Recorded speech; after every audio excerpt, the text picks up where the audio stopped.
Hello from the American Muscle Car Museum. Today I would like to share with you one of the newest arrivals in the collection in this stunning 1969 Shelby GT-500 done in a candy apple red with a clarion black interior. This car is a very unique car in a sense that this is the only car that Shelby exported to Switzerland.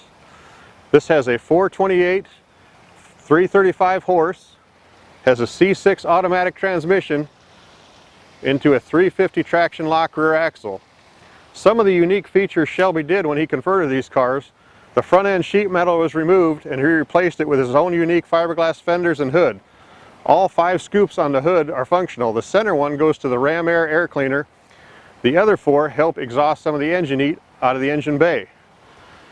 Coming around the car here, the trunk lid was replaced with a fiberglass trunk lid along with his own unique taillight housings, the sequential taillights with the center mount exhaust system.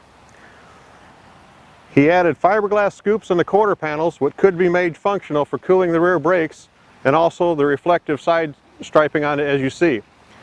We're going to test this car, we're going to tune it, we're going to put our Evans coolant in it for preservation of this car, we're going to detail it out with 303 products, and we're going to get it back in the museum.